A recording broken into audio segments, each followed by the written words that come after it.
Well, I started the business quite a long time ago, making really simple products like spring egg cups and so on, straight out of college really.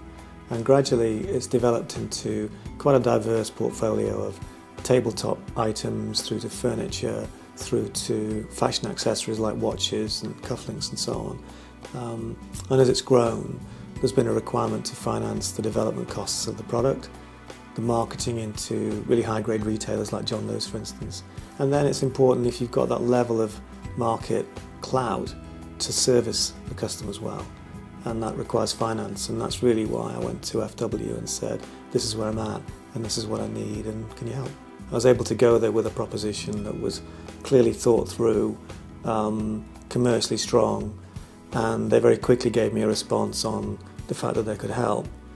But then the process of securing the funding was actually very helpful too, because effectively one got consultancy through the team about issues that you don't always put to the fore when you're developing a business, whether it's equality of employment, for instance, or environmental issues, that kind of thing.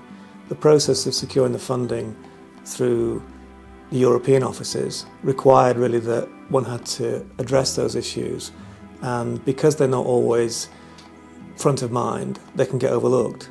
So effectively there was some added value in the Northwest Fund, which from my point of view was very useful. So we got the money, which meant that we could do the project and move the business forward, but also there was added value in terms of the structure of the business and various elements that we hadn't dealt with, that needed to be dealt with, and now are. So always up, it was ideal. I think the team at the Northwest Fund get it, so to speak, and that means that you can go and have a chat with them and you can lay your cards on the table, and they're commercially savvy, switched on, experienced, efficient people, so they can very rapidly deduce from what it is you're telling them whether they're going to be in a position to help. I'd find it easy to recommend that other entrepreneurs speak to the Northwest Fund, because if my experience is anything to go by, then they'd quite quickly find out if they'd got a funding case or not. And that's the sort of information that you need when you're trying to make decisions in pushing your business forward.